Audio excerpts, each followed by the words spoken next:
Oi, tudo bem com você? Welcome to Intermediate Portuguese, the only podcast that truly helps you tell your story the way you do in your native language. This is Ali coming to you from Salvador, Bahia, and today, after listening to this episode, you'll have some good vocabulary to talk about someone's performance in a public setting. There are some shows here in Brazil. They are the intellectual and moral heirs of what we used to call show de talentos or show de calouros. It's a kind of show I think you probably watched or have heard about. American Idol. In Brazil, it's called Ídolos because they're Brazilian, so it's in Portuguese, easier. and we're going to talk about competition and also the vocabulary to describe when someone does something like this, how this person performs. By the way, if you've been listening to this episode or these episodes of this podcast and you've thought, well, I think I understand most of what I hear, but I'm not sure about my level. If you want to have a clear and complete assessment, as well as some pointers as to what you should study from now on and what you should focus from now on, you can go to portuguesewitheli.com/assessment. It's portuguesewitheli.com/assessment. It's a 15 to 20 minute assessment that will assess you in each area of your grammar and vocabulary comprehension. After I evaluate your assessment, sometimes it takes me up to 2 days to finish that, you'll receive a detailed report on what you have done right, what you have to improve, and how. Agora, vamos começar com o episódio 225. Show de calouros.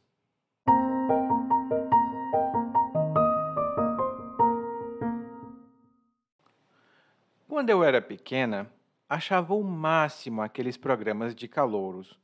Chacrinha, Silvio Santos. Sonhava com os jurados levantando as plaquinhas com um 10 e o apresentador anunciando Marlene Silva. Eu ia dar um show, se tivesse chance de pelo menos participar. Meus pais não me deixavam. Estávamos em plena ditadura e tínhamos mais com o que nos preocupar. Arrancar aplausos de um público não era uma dessas preocupações. Mas minha sorte mudou quando minha filha nasceu. Fiquei tão orgulhosa quando, ao dar os primeiros passos, ela já começou fazendo bonito. Sapateava como ninguém. Comprei-lhe sapatos e disse: minha filha vai ser uma estrela. Sendo ainda tão fofa, ia cair no gosto do público rapidinho. O treinamento foi árduo. Desde pequenininha, eu a levava para as aulas de dança e canto. Queríamos que ela roubasse a cena aonde quer que fosse. Aprendeu a cantar, dançar, fazer malabarismo. Além disso, era uma anfitriã nata. Em casa, fazia sala para as visitas. Nos pequenos shows que dava, arrancava gargalhadas da plateia. Ela levava muito jeito para a coisa. Mas uma boa recepção não era unanimidade. Uma vizinha minha, Aurineide, adorava me espezinhar, dizendo que eu não era uma boa mãe porque submetia a minha filha àquele tipo de rotina. E onde é que estava o problema? Minha filha adorava o palco. Além do que, sabia que a Aurineide era muito despeitada, isso sim. Ela sabia que a filha dela não chegava nem aos pés da minha no quesito talento. E qual não foi minha surpresa quando vi a Aurineide e a filha dela na banca de inscrição para o concurso de talentos da cidade. Aí foi que minha filha e eu redobramos os esforços.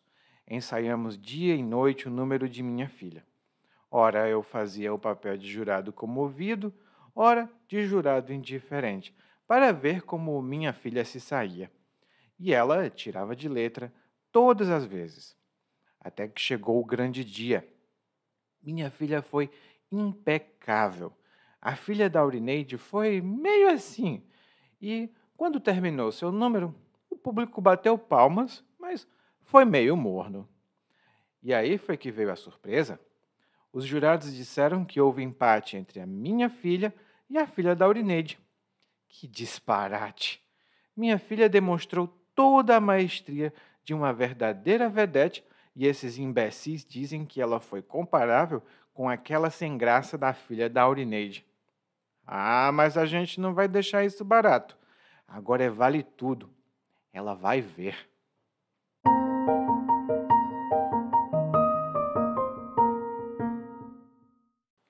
Bom, no nosso episódio de hoje, a narradora começa dizendo que gostava muito dos antigos programas de calouros.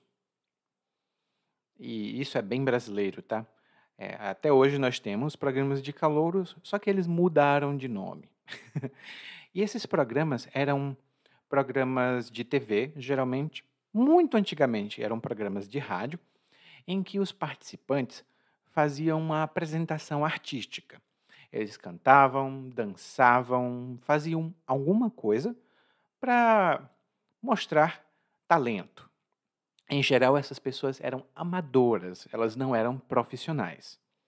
Por isso a gente chama de calouro, que é uma pessoa novata numa área. Daí, elas passavam por uma avaliação e os jurados, que eram umas pessoas que avaliavam, diziam se tinha sido bom, se tinha sido ruim e por quê. Era muito entretenimento e alguns desses programas mais populares no Brasil aconteceram ali na década de 80, né? Começo da década de 80, final da década de 70. É uma coisa um pouco antiga. Hoje em dia, a gente tem programas assim e, em geral, são programas que nós chamamos no Brasil de enlatados. É um termo negativo para um programa que tem um formato específico, é produzido em um país e exportado para todos os outros. Um desses programas de calouros é o Ídolos, que foi baseado no American Idol. A gente também temos o The Voice Brasil, que eles nem tiveram a coragem de traduzir o nome. Ficou The Voice mesmo. E são programas de calouros muito, muito populares. Lá no guia de aprendizagem eu tenho uma informação, aliás, um texto um pouco longo até, sobre a história dos shows de calouros aqui no Brasil. Então dê uma olhadinha quando o guia estiver disponível. Daí ela vai falando, né? Os jurados, que são as pessoas que avaliam nesse show, elas levantavam a plaquinha, diziam o que é que uma pessoa tinha ganhado, tal. E a narradora fala aqui, né, que ela sonhava com os jurados, anunciando o nome dela, que é Marlene. E ela disse aqui que ia dar um show. Ainda são palavras relacionadas, tá? O jurado é um membro de um grupo selecionado para avaliar as performances. Então, se você é convidado ou convidada para um programa assim, você vai encontrar os jurados. Isso se você não for um jurado ou uma lá dos jurados, tá? Daí, ela falou também que os jurados, ou melhor dizendo, o apresentador anunciaria o nome dela. E anunciar é uma palavra até comum em português, tá? É quando alguém divulga alguma coisa para o público e você pode anunciar de forma escrita ou anunciar de forma oral. Por exemplo, eu vou anunciar para todos os alunos que esta semana não teremos aula, pois temos o carnaval. Eu vou anunciar para todos os alunos que não temos aula esta semana, por causa do carnaval. Inclusive, todo mundo sabe, nem precisa anunciar aqui no Brasil. E ela disse que, se tivesse a chance, ela daria um show, né? E dar um show tem alguns significados que estão lá no guia de aprendizagem, mas aqui no monólogo está sendo descrito, ou melhor dizendo, está sendo usado para descrever uma performance muito boa. Geralmente o público fica maluco, todo mundo fica, nossa, que legal. E um exemplo que eu posso dar é: ninguém conhecia aquele cantor. Ele chegou e começou a cantar e todo mundo vibrou com ele. Ele deu um show e ninguém esperava. No caso da Marlene, que é a nossa narradora, ela infelizmente não podia participar desses programas porque eles estavam em plena ditadura. A ditadura militar foi um período muito cruel aqui no Brasil, entre 1964 e 1985, mais ou menos. A gente tem ali o finzinho da ditadura, então isso significa que a Marlene assistia a esses programas quando era ali no começo de 1980, talvez. E quando ela disse que estava em plena ditadura, a expressão em plena, ou em pleno, duas palavras, é utilizada para falar ou para enfatizar o período ou a situação. Um exemplo muito comum é, olha, eu normalmente, isso é verdade, tá? Eu normalmente trabalho no domingo, mas os meus amigos não acham que isso é bom. Eu concordo, às vezes não é bom. Mas eles me ligam, né? Aí me dizem assim, Eli, vamos para a praia? Eu digo, hoje eu não posso, eu estou trabalhando. E aí eles me dizem, poxa, você está trabalhando em pleno domingo? Você está trabalhando em pleno domingo? Então eles estão enfatizando, estão mostrando que, poxa, domingo, esse dia específico, por quê, né? Lá no guia de aprendizagem eu tenho mais algumas expressões, alguns exemplos sobre isso.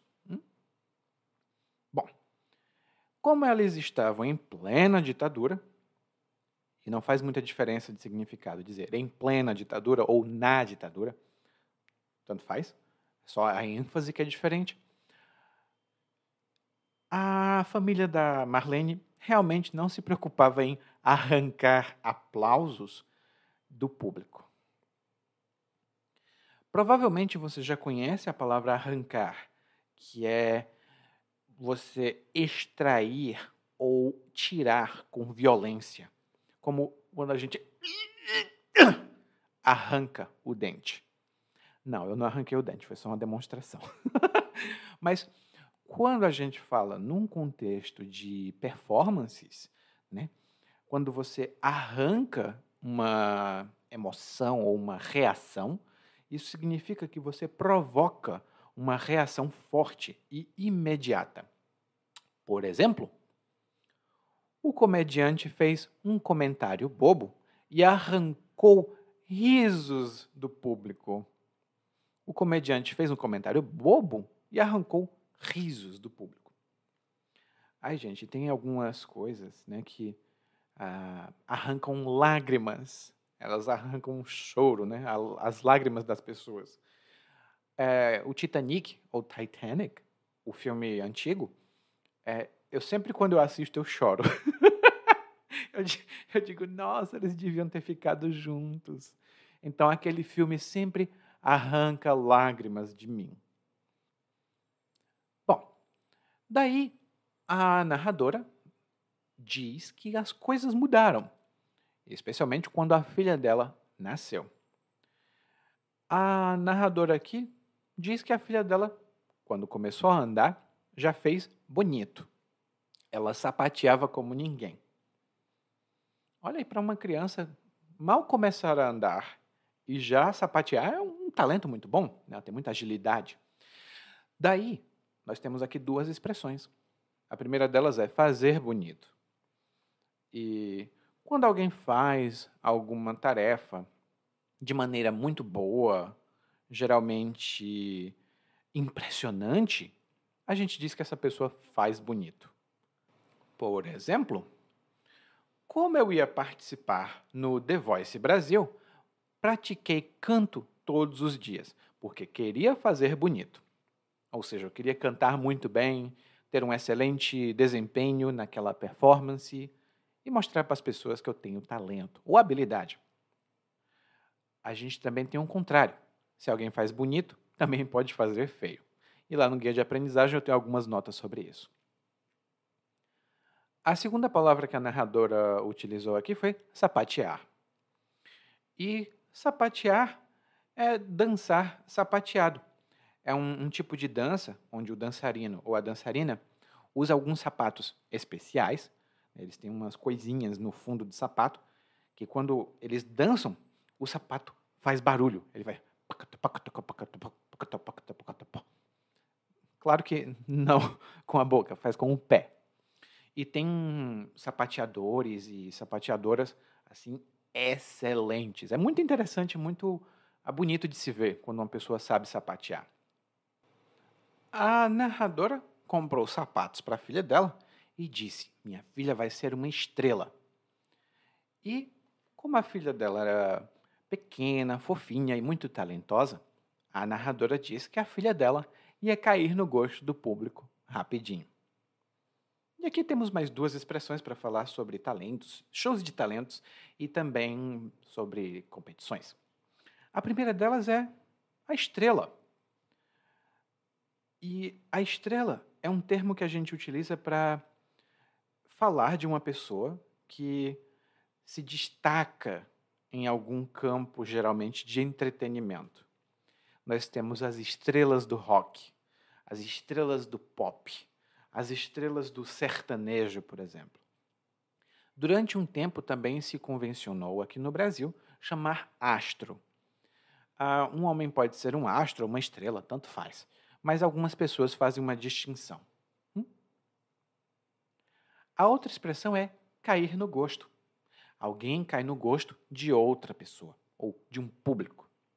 E quando uma pessoa cai no gosto, ou quando alguma coisa cai no gosto de alguém, essa pessoa ou coisa se torna muito popular ou muito bem aceita por aquele público. Eu acho muito legal porque aqui no Brasil, durante um tempo, o açaí ficou muito popular. Algumas pessoas dizem que açaí tem sabor de terra. É como você come areia de praia. Mas mesmo assim, o açaí caiu no gosto dos brasileiros. Aliás, não só dos brasileiros. Eu sei que eu tenho alguns amigos na Califórnia, e lá na Califórnia, o açaí também é muito popular. O açaí caiu no gosto dos americanos. O açaí caiu no gosto dos americanos. Bom, a narradora então começa a falar sobre o período de treinamento da filha dela. Ela diz que o treinamento foi árduo. Ela tinha aulas de canto, aulas de dança, né? Mas o treinamento foi árduo porque a narradora queria que a filha roubasse a cena aonde quer que fosse. O treinamento foi árduo porque ela queria que a filha roubasse a cena. E aqui nós temos duas boas palavras. A primeira delas é árduo. Árduo é um adjetivo, você pode falar árduo ou árdua. E algo que é árduo requer ou exige muito esforço, muito trabalho, muita dedicação. E um exemplo que eu posso dar é o que você está fazendo. Aprender idiomas é um processo árduo. Não é fácil. É prazeroso, é muito divertido, mas é árduo. A pessoa tem que se dedicar muito para aprender idiomas, né? A outra expressão que ela utilizou foi roubar a cena. E quando algo ou alguém rouba a cena, essa pessoa chama mais atenção para si do que qualquer outra pessoa. Geralmente pessoas, mas a gente pode falar de coisas também. E um exemplo que eu posso dar é: durante a festa de casamento, uma das convidadas estava usando um vestido tão bonito que ela roubou a cena. Nem mesmo a noiva conseguiu chamar tanta atenção, porque o vestido da convidada era muito bonito. Ela roubou a cena. Inclusive, eu acho que é uma gafe, né? Você vai para um casamento, a pessoa que vai se casar é que é para ter mais atenção, para roubar a cena. Mas acontece às vezes. A narradora ainda diz que a filha se tornou realmente uma entertainer, né? Porque a filha dela aprendeu a fazer malabarismo, ela era uma anfitriã nata, porque sabia fazer sala, né? Arrancava gargalhadas da plateia e levava muito jeito para a coisa. Poxa, uma filha multitalento, realmente é uma artista. Porque nós temos aqui, a primeira coisa é fazer malabarismo, que literalmente é quando você manipula vários objetos no ar. Geralmente, isso é uma coisa que se faz no circo. O malabarista tem pinos na mão, ele joga esses pinos ou bolas para cima, e quando ele joga um, ele joga dois, ele pega um, ele joga dois, ele joga três, ele pega dois, ele joga um, e vai equilibrando e manipulando todas essas coisas ao mesmo tempo. No dia a dia, quando você faz malabarismo, você equilibra coisas. Durante um tempo na pandemia, muitas pessoas precisaram fazer malabarismo financeiro para manter as contas pagas. Muitas pessoas precisaram fazer malabarismo financeiro para manter as contas pagas. A outra coisa que a narradora falou é que a filha dela é uma anfitriã nata. E o anfitrião ou a anfitriã é uma pessoa que recebe e cuida de convidados na sua casa ou em algum evento. Se eu faço uma festa, né? Eu dou uma festa e convido você, você é meu convidado ou convidada e eu sou o anfitrião, porque eu estou dando a festa. O anfitrião geralmente, ou a anfitriã, é uma pessoa que é simpática, ela sabe como receber as pessoas, como fazer as pessoas se sentirem bem quando são convidadas. Até porque, quando a gente é convidado, a gente tem que ser educado, né? Não pode simplesmente chegar na casa da outra pessoa e dizer: eu vou abrir a geladeira e vou comer tudo que tem. Não, não pode ser assim. Então, o anfitrião faz você se sentir bem, quase como que na sua casa. E aí, a narradora diz que a filha dela fazia sala para as visitas. Ai, ai, ai. Eu tô rindo porque eu fazia muito isso também quando eu era criança. E quando você faz sala para alguém, geralmente são os convidados ou uma visita, né? Você faz sala para essas visitas, isso significa que você entretém essas visitas. Você conversa com elas, você oferece água ou suco, você pergunta como elas estão. E geralmente você faz isso para dar uma atmosfera agradável à situação. Muitas vezes, e aqui é parte do meu exemplo, quando eu era criança, a minha mãe e meu pai trabalhavam em casa. E às vezes, a minha tia ou outra pessoa chegava na minha casa de visita, mas não avisava. Então o que acontecia? Minha mãe estava toda suja, meu pai estava todo sujo, e eles precisavam de tempo para se limpar. Então, eu fazia sala para as visitas. Eu perguntava: oi, tia, como é que vai? Não, a mãe vem já, mas me conta, o que é que a senhora tem feito? Como é que vão as coisas? Eu ia fazendo essas perguntinhas até os meus pais estarem prontos. Então, eu fazia sala para as visitas até os meus pais estarem prontos. E quando a narradora disse que a filha leva, ou ela levava, né, muito jeito para a coisa, essa é uma maneira informal que a gente usa para falar que alguém tem um talento ou facilidade para fazer alguma coisa. Por exemplo, a Jane foi esquiar pela primeira vez. Ela estava com muito medo, mas até que foi bem. Ela conseguiu esquiar, não caiu nenhuma vez. É ela leva jeito para coisa. Ela leva jeito para coisa. E outro exemplo que eu dou é que eu pessoalmente não gosto de cuidar de bebês, porque eu acho os bebês muito frágeis. Mas eu ajudei a minha tia, uma prima, com os bebês delas, né? Eu conseguia segurar e os bebês gostavam de mim. Eu ficava, meu Deus, eu não levo jeito para ser pai. E todo mundo dizia, não, você leva sim, você leva muito jeito para ser pai. Não acredito, mas é o que dizem. E a narradora continua falando, mas aparentemente tem um problema no horizonte, porque tinha uma vizinha, a Aurineide, que não gostava muito da narradora. Na verdade, ela espezinhava a narradora porque dizia que a narradora era uma mãe ruim. Ela não era uma mãe boa. E por quê? Porque ela submetia a própria filha a esse tipo de treinamento ou rotina. E aqui nós temos duas boas palavras. A primeira delas é espezinhar, que é uma palavra mais informal.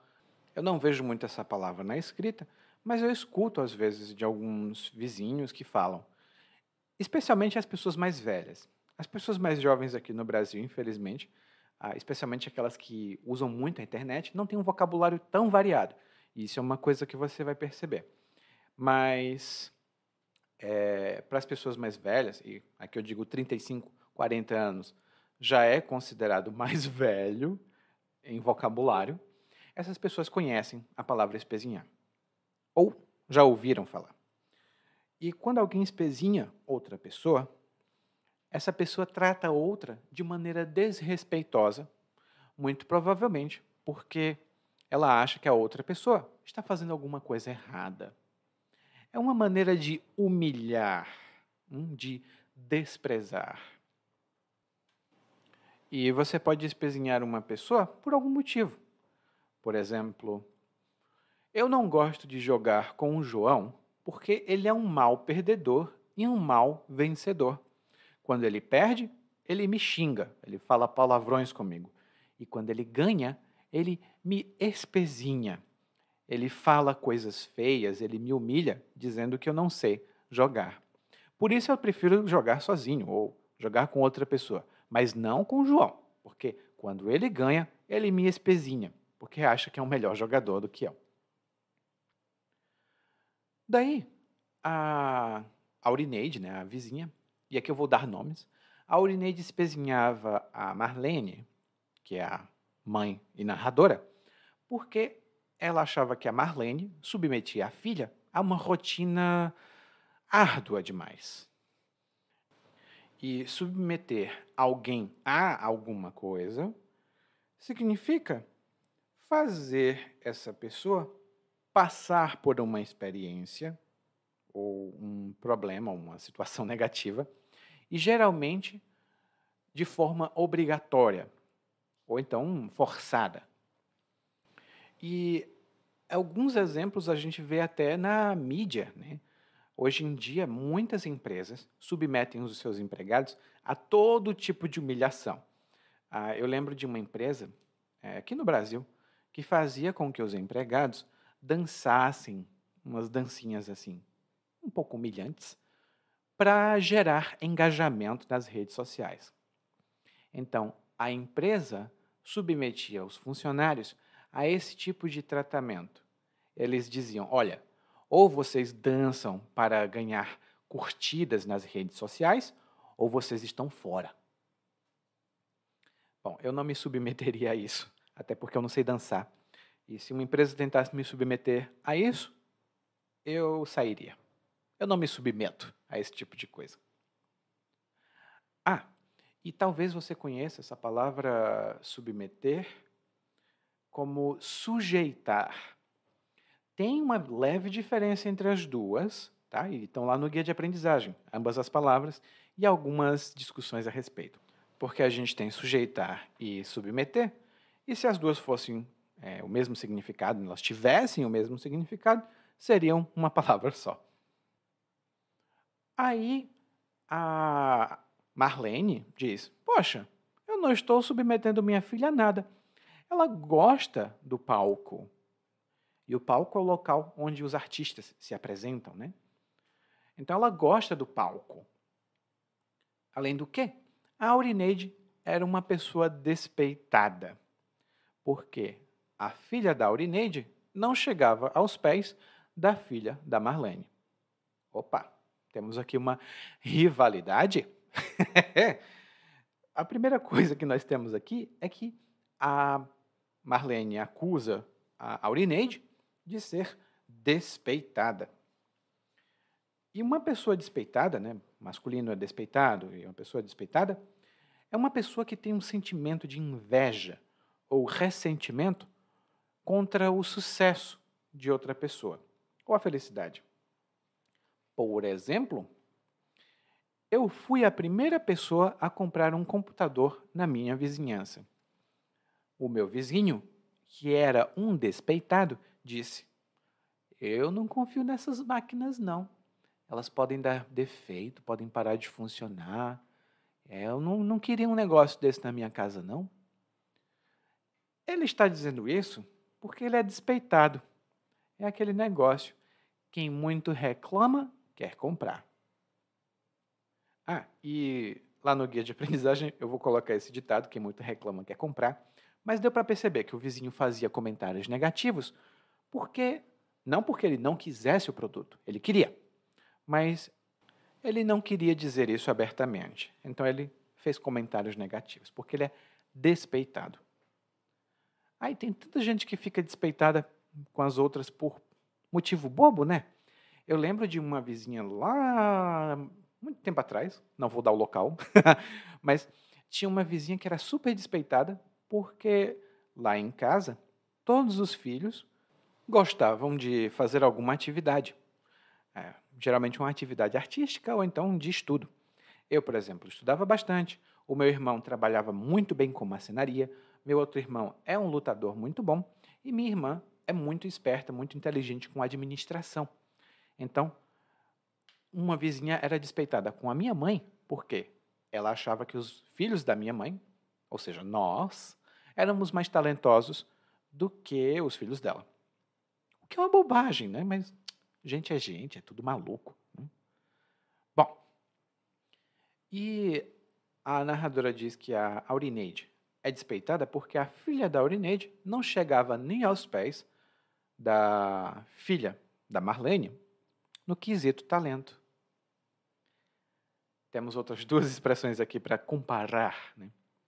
Uma delas é não chegar aos pés. E quando você quer enfatizar, não chegar nem aos pés. E quando alguém não chega aos pés, ou algo não chega aos pés de outra coisa, isso significa que essa coisa é muito inferior em comparação à outra, em algum termo. Talvez qualidade, talvez aparência, por aí vai. E um exemplo que eu posso dar é um que acontece de vez em quando, sobre restaurantes. Por quê? Vamos lá. Embora tentasse, o novo restaurante italiano da cidade não chegava nem aos pés do antigo favorito dos moradores. O novo restaurante não chegava nem aos pés do restaurante antigo que os moradores preferiam. Às vezes acontece, né? As pessoas fazem comparações entre restaurantes. Dizem assim, esse é o melhor restaurante mexicano da cidade. Aí a outra pessoa diz, esse não chega nem aos pés daquele. Ou seja, nem se compara. E a segunda palavra que a narradora utilizou foi no quesito blá, blá, blá. E quando a gente fala essa estrutura, no quesito blá, blá, blá, é em relação a um aspecto, ou com relação a um aspecto. Vou dar 2 exemplos que fica muito mais fácil, né? E o primeiro exemplo é o seguinte. Olha, Salvador é uma cidade muito boa, mas no quesito segurança, não é muito boa. Muitas pessoas, inclusive, acham isso, né? Que em termos de segurança, ou no quesito segurança, não é muito boa. E o segundo exemplo é é o seguinte: eu gostei muito dessa comida, mas no quesito inovação, ela não é muito inovadora, é uma coisa muito comum. Então, é uma comida boa, mas no quesito inovação, ela ficou muito abaixo do que eu esperava. Isso é um programa de tipo MasterChef, né? Uma competição de comida. Aí eu tô com fome, por isso que eu tô falando tanto de comida. Bom, como a gente disse antes, quem muito reclama quer comprar. Então, a Aurineide fez muito comentário negativo, mas ela acabou inscrevendo a filha dela no concurso de talentos da cidade. E a Marlene, a narradora, utilizou uma estrutura muito boa para isso. Ela disse: "E qual não foi minha surpresa quando vi a Aurineide e a filha dela na banca de inscrição?" Essa estrutura, qual não foi minha surpresa, é uma estrutura mais formal, mais enfática. A gente usa para indicar um choque ou uma surpresa muito grande. Eu posso dizer, por exemplo, e isso aconteceu esse ano: olha, pensei que esse ano eu não ia ver ninguém no Ano Novo, né, na festa do Réveillon. Mas qual não foi minha surpresa quando eu descobri que toda a minha família do Ceará estava aqui na Bahia? Qual não foi minha surpresa quando descobri isso? Eu fiquei em choque. Como eu disse, é uma expressão mais formal, então ela é mais enfática e mais comum no português escrito. Se você falar assim, é ótimo, mas normalmente as pessoas não falam assim, elas escrevem assim. E o concurso de talentos? O concurso é a mesma coisa de uma competição. Então, é uma competição de talentos aqui. Eles vão ver quem tem mais talento. Quando a Marlene descobriu que a Aurineide e a filha estavam participando do concurso, ela disse: "Ah, não, agora a gente vai redobrar os esforços. A gente vai redobrar os esforços." E quando você redobra os esforços, você aumenta os seus esforços, a sua dedicação em algo. Por exemplo, eu estou com uma viagem marcada para o Brasil na semana que vem. Então, eu vou redobrar os meus esforços de aprendizado de português. Ou eu vou redobrar os meus esforços em aprender português. Eu vou praticar mais, porque minha viagem está chegando, né? E quando alguém pratica, alguém ensaia. E é o que a narradora fala, que ela e a filha ensaiaram dia e noite o show que a filha ia dar. E ensaiar é preparar uma performance, uma atividade, antes de apresentar em público. Eu, por exemplo, antes de dar aulas, eu ensaio algumas. Por quê? Eu preciso ter certeza de que essa aula vai ser adequada. Muitos músicos ensaiam a peça musical antes de se apresentar. Então é sempre bom ensaiar para ter mais confiança. Há inclusive até uma dica, tá, gente? Se você precisar conversar com alguém, ensaie uma conversa antes. Vai ser muito mais fácil. E a narradora diz que elas ensaiaram muito, elas simularam uma situação, porque, ora, a narradora fazia o papel de jurado comovido, ora, de jurado indiferente, para ver como a filha dela se saía.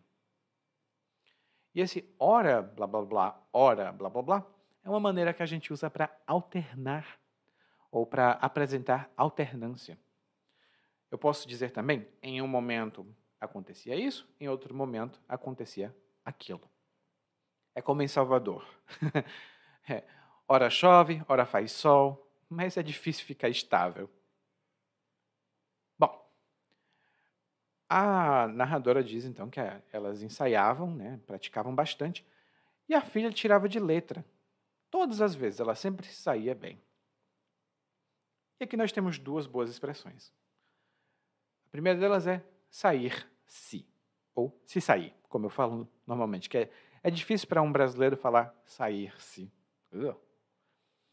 E quando eu me saio, ou você se sai, isso significa que você tem um determinado comportamento ou desempenho em uma performance.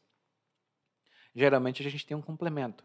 Então, eu me saio bem, eu me saio mal, eu me saí legal. Por exemplo, eu fiz o exame de admissão e acho que me saí bem. Eu fiz o exame de admissão e acho que me saí bem, mas não tenho certeza. E tirar de letra, que é a outra expressão que a narradora utilizou, significa ter um excelente desempenho ou lidar com alguma coisa com muita facilidade. Por exemplo, eu sei que você está nervosa, que acha que não vai conseguir se sair bem, mas fique tranquila, você ensaiou muito, você praticou muito. Você vai tirar essa de letra. Você vai tirar essa de letra, vai se sair muito bem. E aí, chegou o dia da competição. A filha da Marlene foi impecável. Ou seja, ela foi perfeita. Ela foi completamente sem falhas, sem problemas. Ela foi impecável. Já a filha da Aurineide foi meio assim, como ela falou. A recepção foi meio morna, né? O público bateu palma, mas foi meio morno. E, seguindo a tendência daqui do Brasil, de a gente não falar diretamente o que a gente quer dizer, quando a narradora disse que a filha da Aurineide foi meio assim, ela até faz um gesto com a mão, tá? Muito provavelmente ela vai fazer um gesto, ela vai abrir a mão e vai inclinar para um lado e inclinar para o outro repetidamente. Ela vai dizer, foi meio assim.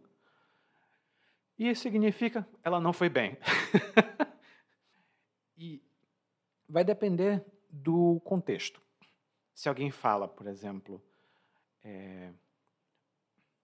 nossa, o que você acha da minha roupa? Minha roupa está bonita? E você diz, tá meio assim, né? A gente sabe que está horrível. Então, cuidado, hein? E já aconteceu de eu ser convidado e me perguntarem como é que está a comida. Eu disse, está meio assim. E a pessoa ficou com muita raiva de mim. Nunca mais faço isso. Bom, ficou meio assim, né? Meio assim também tem outros significados, porque é uma expressão vaguíssima, muito vaga, e estão lá no nosso guia de aprendizagem. Né?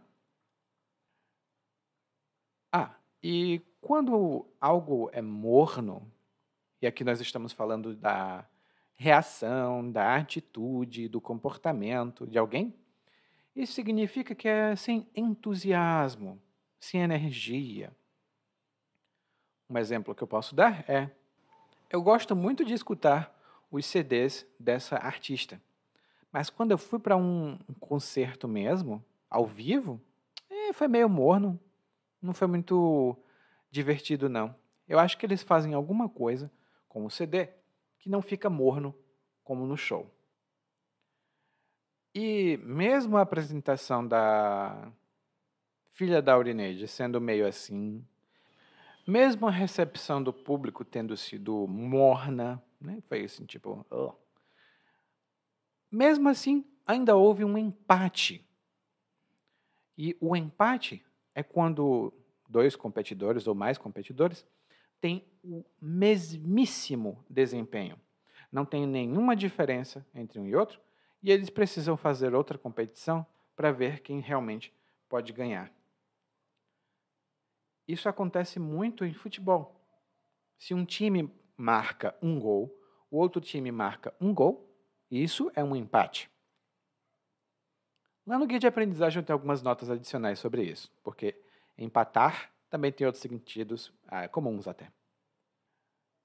E a Marlene, a narradora, acha que isso é um disparate, isso é um absurdo, porque a filha dela demonstrou a maestria de uma vedete. E a maestria é uma grandíssima habilidade ou proficiência em uma atividade. Tem alguns músicos que eu gosto, Tem Yamandu Costa, por exemplo, que é um violonista. Ele toca violão. E ele demonstra total maestria. Assim, ele é muito bom no violão. Claro, tem outros muito bons também. Se você conhecer violão, tem Fábio Zanon e outros músicos que também têm maestria no violão. Mas Yamandu Costa é bem mais moderno. As pessoas conhecem ele mais do que os outros.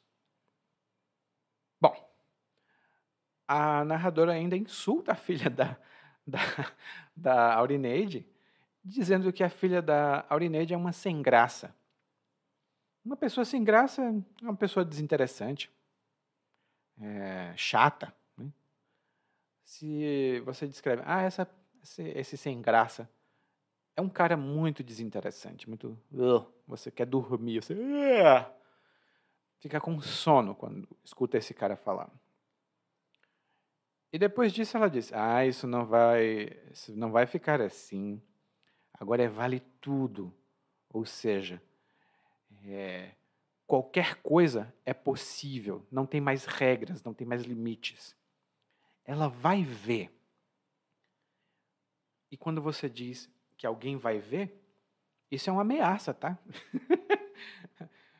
Vai ter consequências para isso. E no outro episódio eu falei de um coleguinha que sempre levava a bola embora quando a gente jogava futebol, porque ele era o dono da bola. E quando ele levava a bola embora, a gente dizia: mas você vai ver, quando você quiser brincar de novo com a gente não vai brincar com você. Inclusive, antes de ficar confuso isso, porque talvez você conheça, tem um livro que se chama O Dono da Bola.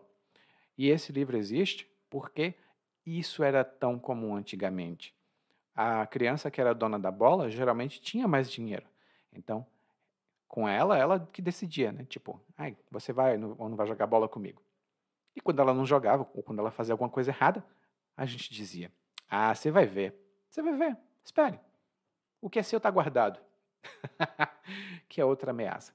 Mas vamos parar de ameaças, né? Vamos escutar o monólogo mais uma vez, mas dessa vez na velocidade relaxada, para ver como é que a pessoa falaria se ela não se importasse nada com a pronúncia dela no dia a dia. E enquanto isso, vamos ver se a narradora vai ou não vai fazer alguma coisa boa. Quando eu era pequena, achava o máximo aqueles programas de calouros.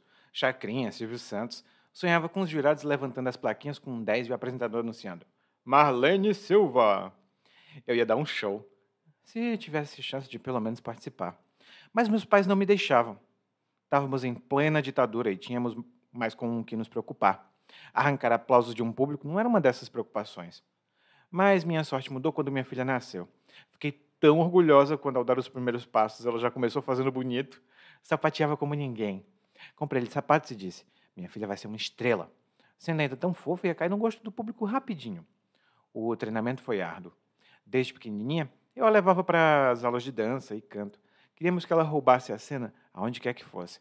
Aprender a cantar, dançar, fazer malabarismo. Além disso, era uma anfitriã nata. Em casa, fazia sala para as visitas. Nos pequenos shows que dava, arrancava gargalhadas da plateia. Ela levava muito jeito para a coisa. Mas uma boa recepção não era unanimidade. Uma vizinha minha, a Aurineide, adorava me espizinhar, dizendo que eu não era boa mãe porque submetia minha filha àquele tipo de rotina. Onde é que estava o problema?